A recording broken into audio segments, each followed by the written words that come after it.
Jadi why not gitu ya. Kan nggak tahu ya 2 bulan lagi nggak ada yang kenal Pasming Biz ya, kita tinggal kerja depan laptop gitu. Tapi kalau misalnya ternyata bisa dikenal ya kita jalanin dua-duanya. Lu niban semua cewek-cewek yang kontennya seksi. Maksudnya kita bolehlah punya fun side dari diri kita, tapi kita juga selama kita tetap orang yang berintegritas, kredibel, punya kapasitas yang bagus, itu akan menjadi sesuatu yang kayak seru banget ya, orang bisa fun, bisa juga serius gitu.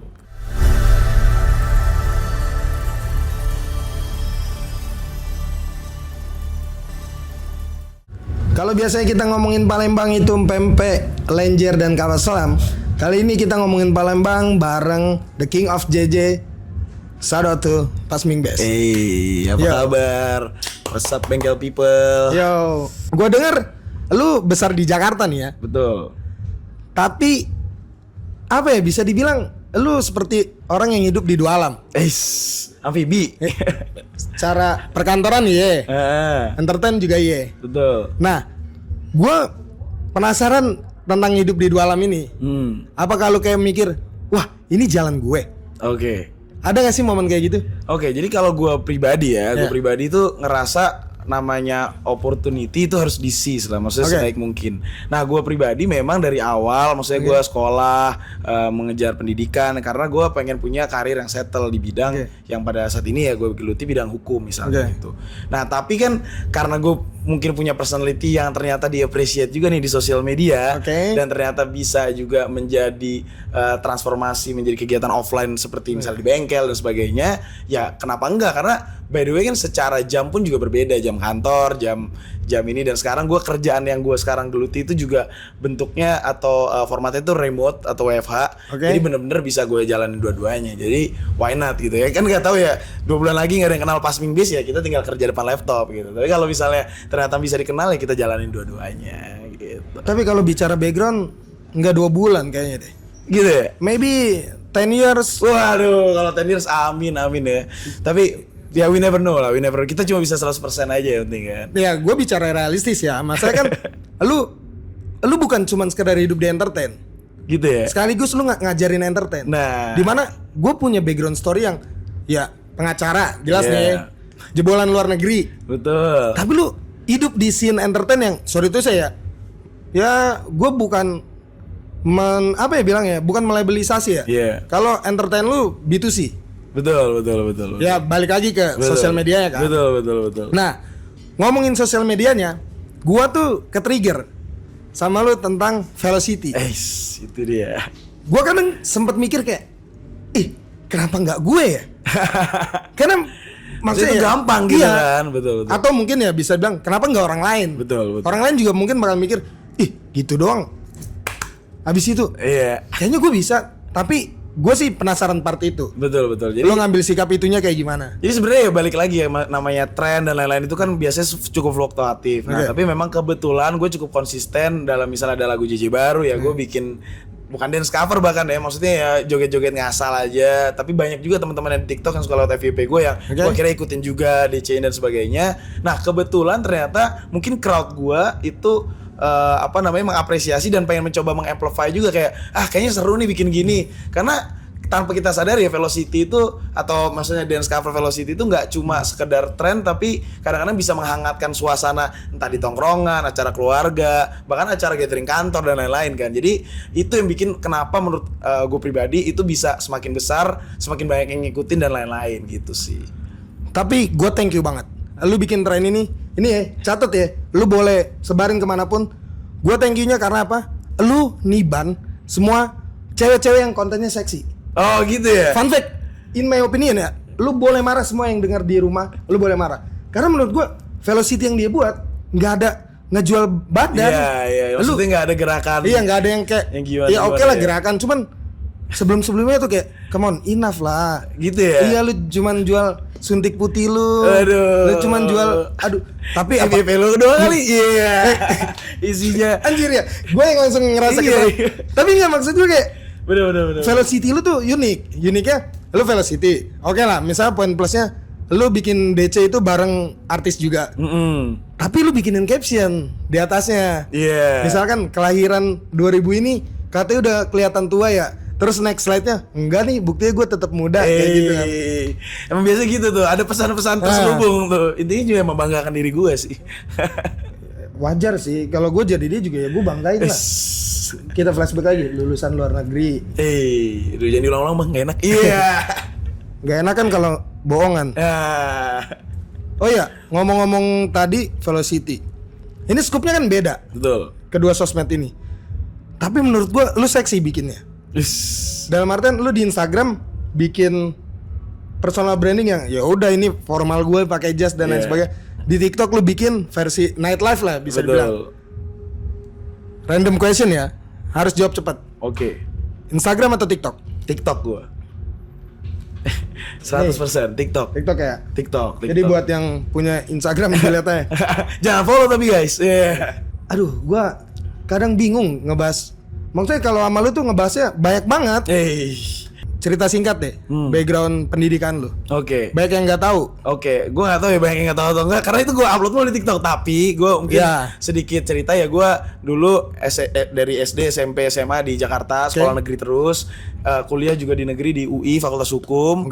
Kemudian kerja beberapa tahun dan akhirnya melanjutkan studi ke Columbia Law School di Columbia University New York gitu. Nah itu mungkin orang yang makanya awal-awal tuh ngelihat kayak mana ada sih lulusan Ivy League gitu. Maksudnya itu kan sekolah elit gitu ya, kerjanya JJ mulu. Cuma lama-lama karena mungkin konsisten, orang kayak, ih seru juga nih jadinya gitu. Itu yang mungkin ngerambah, walaupun mungkin mostly itu B2C, tapi ini juga mulai goyang nih kayak jadi guilty pleasure juga gitu kan. Oh mungkin kalau dikomparasi ya, lu tuh kayak Kang Deddy Mulyadi. Nah, kalau Kang Deddy Mulyadi masukin anak-anak nakal ke barak, kalau lu Ahmad Deka Tama masukin Velocity ke TV. Nah, gue nonton tuh yang di TV One. Gue nonton. Yang gini ya, Berarti gini permasalahannya, agak sensitif sih sebenarnya. Tapi semoga nggak terlalu sensitif. Gue penasaran, lu bakalan lebih pilih mana nih secara mendominasi? Pekerjaan formal lu atau pekerjaan entertain lu? Oke, jadi kalau gue pribadi ya, ini pertanyaan, maksudnya yang gue jawaban pribadi, gue akan pilih pekerjaan formal gue tetap, karena walaupun maksudnya di beberapa hari pendapatan yang gak segede yang informal misalnya gitu kadang-kadang, tapi ya tetap aja karena formal itu memang suatu yang gue impiin dari kecil, gue susun dari awal, dan alhamdulillahnya sampai saat ini itu nggak mengganggu informal juga, vice versa informal juga nggak mengganggu yang formal, sehingga yang gue utamain itu formal karena orang-orang mengenal gue juga dari awal adalah orang yang mengejar ya pendidikan, karir dan sebagainya, sehingga itu menjadi value yang hilang kalau misalnya gue full totally kerja di informal. Itu menurut gue pribadi. Jadi kalau ditanya milih yang mana, gue tetap yang formal, tapi harapannya informal tetap ada terus. Promotor IO di luar sana, ingat, Mas Deka Tama ini pilih formal. Tapi berarti secara tidak langsung book secepatnya. Jangan bikin dia kosong jadwalnya. Nah, itu dia. Terus pasti kan ada drama nih. Baik ya kalau gue pribadi ya. Betul. Misalkan gue ngantor di mana, terus ternyata personal branding gue di luar kantor beda. Ada nilai sensitif, ada nilai moral yang harus lu jaga dan lain sebagainya. Ada gak sih?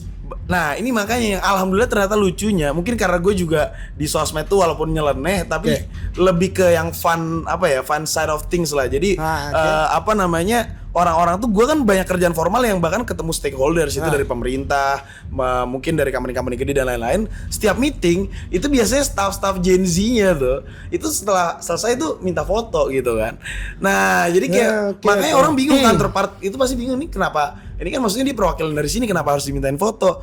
Iya dia terkenal pak di TikTok, terkenal karena apa? Nah itu barulah gue kadang-kadang bingung jawabnya. Kadang gue kalau biar cepet ya itulah jadi ngomong gue dulu pemain FTV. Oh gitu ya kan, gampangnya gitu, padahal nggak pernah main FTV gitu. Atau misalnya ya gitu pak, terkenal karena ya kan saya lumayan ganteng juga ya pak, gitu, bercanda-bercanda lah. Tapi biasanya sih itu malah menjadi penghangat karena biasanya next meetingnya dengan stakeholder yang sama dia akan nyariin gue gitu, sehingga gue yang dapat disposisi untuk misalnya ngewakilin institusi yang tempat gue kerja pada saat itu misalnya gitu. Berarti part ini tuh sebenarnya bisa jadi contoh dimana kalau lu punya personal branding yang jelas nih netizen, lu bakal naikin value, bener gak sih? Betul karena maksudnya kita boleh lah punya fun side dari diri kita, tapi kita juga selama kita tetap orang yang berintegritas, kredibel, punya kapasitas yang bagus, itu akan menjadi sesuatu yang kayak seru banget ya, orang bisa fun, bisa juga serius gitu.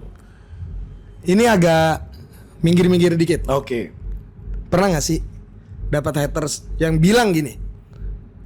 Pas ketika lu motivasi ya, gue lihat lu di sosial media lu nggak sedikit bikin konten motivasi dalam bentuk jedak-jeduk. Betul. Pasti kan ada yang kayak komen, ya dia mah enak, orang ada, bla bla bla. Oke. Lu nyikapinya gimana? Jadi sama sih, maksudnya alhamdulillah seinget gue tuh belum pernah tuh ada, tapi ada sih beberapa yang kayak lu kan maksudnya dari keluarga yang berprivilege atau dan lain-lain. Ya kalau gue pribadi sebenarnya kebetulan di lingkungan gue orangnya jauh lebih berprivilege dari gue semua. Nah tapi memang kita kan nggak bisa pernah pungkiri konten kita tuh disebar kemana aja kan, maksudnya siapa yang nonton Iya, dan kita nggak bisa lain-lain. batasin kan. Betul. Jadi kalau gue pribadi tuh nggak pernah ngasih motivasi yang misalnya kayak gue mulai dari nol, karena gue nggak mulai dari nol dan gue jelas maksudnya gue kuliah ini bangun karir, bahkan mungkin bisa dibilang semi dari nol tuh karena keluarga gue, background gue itu nggak ada yang bekerja di ranah hukum, sehingga gue emang mulai dari awal kalau di ranah hukum kan gitu. Ya itu, tapi mungkin networking dari sisi maksudnya pendidikan dan lain-lain ya gue mungkin purely nggak dari nol, karena misalnya kayak UI sendiri itu kan alma mater yang punya privilege saat misalnya apply ke law firm gede dan lain-lain. Jadi ya gue motivasi sih lebih ke ya gimana caranya kita sebagai manusia itu bisa selalu lebih baik dari hari kemarin misalnya, atau kita tuh bisa tahu baca karakter teman-teman kantor gimana cara memenuhi KPI dan lain-lain, instead of kayak gue dari background ini jadi kalian yang pokoknya nonton ini bisa relate lah sama gue. Nah gue tuh nggak pernah tuh setuju. gitu tuh. Enggak yang kayak dibuka dengan halo gue ini, gue dulu pernah tinggal di kontrakan ini, bla bla bla. Enggak ya? Gue tinggal di Pasming dari dulu. Realistis. Terus abis itu apa ya? Kalau gue yang bikin penasaran juga sih, kayak ada nggak sih lu kayak berdebat kecil nih sama ade lu? Ade gue yang Amel Carla. Iya. Kayak misalkan, kok lu cepet banget ya? Nggak di. Gue ada di era itu, gue ada di era ade lu, gue tahu dia main TV dan lain sebagainya. Gue ada di era itu. Jadi pas gue ngeliat pun, ih anjir. Maksudnya gue lebih ke impersonal mungkin. Kayak ade dan kakak kan suka kayak ada berdebat. Betul. Ih, kok abang lebih terkenal sih? Bang, gua juga mau bang itu. Ada gak sih bercandaan gitu sama ade lu? Kalau bercanda pasti banyak ya, tapi memang malah Amel itu yang dari awal tuh ngelihat karena tiba-tiba kok sosmednya naik dan sebagainya, ya ini tuh sebenarnya bisa digunain. Misalnya kayak gue bahkan bikin rate card pertama kali itu ya Amel yang ngasih tahu caranya, atau misalnya kayak oh iya kalau brand itu maunya ini atau diminta bikin brief ini lo harus kayak gini-gini. Bahkan dia yang walaupun gue di bidang hukum itu gue yang menggurui dia, tapi di bidang entertain itu vice versa, dia yang menggurui gue. Karena berarti dia dapat commission fee ya? Enggak sih. Enggak. Dapat doa aja dari gue. Dan makasih. Terus gue penasaran lagi nih. Lu lahir di entertain yang menurut gue, kalau soal musik bicara yang idealis nih ya, musik lu agak melawan arus. Betul. Yang pertama gue mau nanya adalah, ada gak sih hal memorable saat lu perform? Misal lu kayak disamperin cowoknya, woi cewek gue tuh dia foto sama lu, kenapa ngerangkul gitu bos? Misal. Okay. Atau ada hal lain lu boleh ceritain? Bahkan nggak ada sih, maksudnya malah biasanya tuh cowoknya dulu yang foto baru cewek ikutan gitu. Tapi memang bisa dibilang itu kalau kebanyakan yang nonton tuh kebanyakan cewek, tapi ya gitu. Bahkan kan udah tahu ya, maksud gue terkenal gue punya istri dan sebagainya, mereka tuh kayak mana istrinya, kok nggak ikut, salamin dong untuk istrinya. Jadi alhamdulillah kalau dengan crowd itu selalu baik sih sampai saat ini, jadi nggak pernah ada yang aneh-aneh gitu. Kalau misalnya ngomongin musik yang memang agak melawan arus, tadinya melawan arus, sekarang sih udah banyak arusnya ngikut juga nih gitu loh. Oh kayak lu baru nyeburin kaki, gue udah naik, udah kering gitu ya? Sebenernya enggak, gue malah lebih senang semakin karena gue pribadi kan bukan quote unquote musisi ya, gue tuh lebih ke hobi musik. Terus ya udah karena ada panggung untuk ngelit karaoke, musik-musik yang tadi yang mungkin gak dikenal di skena-skena di Jakarta Selatan khususnya misalnya termasuk Bengkel, itu jadi sekarang dikenal gitu. Sehingga gue seneng kalau semakin banyak orang yang amplify, bikin lead karaoke yang sama formatnya dan lain-lain. Gue pribadi malah seneng banget gitu. Sampai akhirnya di step selanjutnya lu kolaborasi ya? Bener, banyak collab-collab sama juga. KPK nih, sama yang KPK. Gue notice lu kolaborasi sama KPK. Mungkin buat yang belum tahu di rumah, Mas Deka ini kolaborasi sama KPK, lagunya udah keluar segala macem.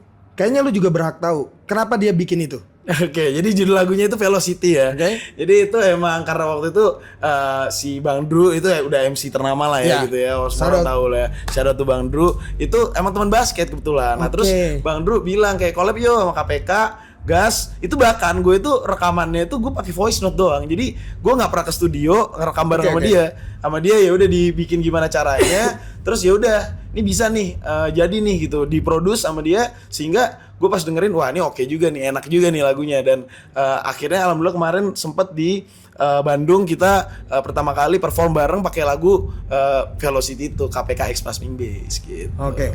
Kalau tadi gue bahas haters soal kemajuan hidup lu, punya background yang bagus dan lain sebagainya, pendidikan oke. Sekarang gue bahas haters bagian musik. Oke. Ada nggak sih yang memang ya gue nggak bilang DJ, gue nggak bilang pegiat musik atau apapun, akun anon deh yang ngebahas kayak, weh lu ngapain sih muncul lagu lu nggak berkualitas bla bla bla bla bla. Ada nggak sih? Sebenarnya bahkan ada yang mention kayak misalnya kayak Ditinggal Bang Dika itu kan lagunya itu even bukan lagu gue gitu, tapi karena gue pakai lagu itu mulu di TikTok, maksudnya gue JJ gue segala macam pakai lagu itu, orang mengasosiasikan itu. Padahal gue sama remixernya bahkan sama labelnya itu si Arlabs Music dan juga si Adika Febri itu temenan baik karena memang kayak mereka punya lagu baru tuh gue masukin playlist gue, karena playlist Passing Bass JJ Select di Spotify itu tuh kan followersnya hampir 400.000. Sehingga itu menjadi marketing tools tersendiri untuk DJ atau remixer yang bisa rilis di Spotify. Kalau gue masukin situ harapannya nambahin listeners juga kan gitu. Jadi memang kalau di sisi kita pribadi malah berhubungan baik, tapi kan namanya orang yang ngelihat kayak ini orang siapa tiba-tiba muncul gitu kan. Udah gitu ya cuma ada yang bilang kayak paling banyak tuh gini, kayak ini orang nggak nyanyi full, cuma potong-potongan doang ya. Tapi kita nggak bisa expect mereka pernah go out terus ngeliat MC itu kayak gimana atau apa kan. Jadi gue sih wajarin aja. Dan gue pribadi dari dulu memang di tongkrongan tuh tipe yang saling serang kalau cak-cakan. Jadi kita udah terlatih secara mental kalau ngelihat komen hate gitu. Apalagi kita maksudnya beranggapan kayak nih orang mungkin nggak tahu kali ada format kayak gini dan lain-lain. Ya gue menanggapinya super santai gitu. Berarti lu emang ya nongkrong akhirnya dibawa ke digital lah ya. Iya gitu aja. Sebenarnya tipe-tipe anak tongkrongan yang ada di digital aja gitu. Ditambah abangnya Amel Carla. Nah, itu. Enggak kayaknya kalau sekarang Amel Carla yang seneng punya Passing Bass. Abang Passing Bass. Udah banyak kayaknya kita bahas ya. Tapi gue sebenarnya masih ada hal penasaran lagi. Cuman mungkin gue bakalan kemas lagi lebih rinci. Pesan deh dari lo. Ini gue ke-trigger banget. Jadwal lu padet, badan lu sebagus ini, sehat, amin. Kurang tidur pasti iya, aktif di mana-mana. Tipsnya itu apa? Ya pokoknya yang pasti itu vitamin tuh penting ya, maksudnya vitamin C, terus juga kayak kalau gue, nih maksudnya bukan brand ya, tapi misalnya kayak Imbus atau vitamin-vitamin lainnya itu kalau bisa dikonsumsi, tapi ya sesuai sama ininya ya gitu ya. Terus udah gitu gue emang kebetulan suka olahraga, jadi nggak necessarily gym ya, gue bahkan nggak nge-gym, tapi gue suka main basket, gue suka saat ini main paddle, main golf, jadi memang setiap ada free time gue akan sempatkan untuk olahraga gitu. Dan memang itu udah kebiasaan dari dulu, karena walaupun sekarang kayak gini, dulu kan sempat kerja di law firm juga kerja tuh sampai malam, ya malam terus pagi lagi, malam pagi lagi. Jadi alhamdulillah udah kebiasa. Mungkin ritmenya itu udah cukup. Ternyata dulu penderitaan itu ternyata terbawa sampai sekarang malah bagus, bisa dengan ritme kayak gini kita bisa kerja dengan baik gitu. Garis besarnya mungkin bisa karena terbiasa lah. Nah itu dia. Last but not least, dengan follower sebanyak itu, nggak banyak banget. Like sebanyak itu, like lumayan. Iya. FYP di mana-mana. Amin. Lu pernah nggak sih ada rasa kayak ini kayak konten gue adalah tanggung jawab buat gue? Terutama buat yang nonton. Oke. Jadi kalau gue udah pasti, maksudnya konten itu jangan sampai menyesatkan, misalnya superlatif, maksudnya kayak ini nih barang paling bagus atau ini paling ini. Itu gue emang selalu mencegah. Tapi in general memang setiap gue upload konten itu gue akan POV dari penontonnya yang kira-kira akan nonton tuh akan ngeliatnya kayak gimana. Jadi memang gue akan selalu ngerasa konten yang gue itu adalah gue upload adalah pasti tanggung jawab gue. Cuma kadang ada yang mungkin gak FYP atau gak serame yang video lainnya. Kalau itu sendiri gue nothing tulus, karena memang gue dari awal di TikTok tuh ya berawal dari keisengan kan gitu. Penutup ini ya, dari tadi gue bohong mulu, gue bilang sobat natlis apapun ini. Penutup, hal besar yang bakalan terjadi, yang bakalan lu tunjukin apa? Oke. Masih ada kan? Ya kalau misalnya saat ini yang maksudnya dalam apa namanya ya status confidential sebenarnya nggak ada banget gitu ya, tapi emang menjajaki beberapa kayak misalnya featuring gitu-gitu, terus juga apa namanya pastinya ya ini apa namanya saya pribadi juga dalam karir formalnya juga sekarang lagi ada kerjaan yang menurut saya juga sangat baik gitu ya, dan itu akan menjadi modal besar lah untuk kedepannya gitu. Jadi gitu aja guys dari Pasming Base. Ubur-ubur ikan lele, Pasming Base tetap menyala le.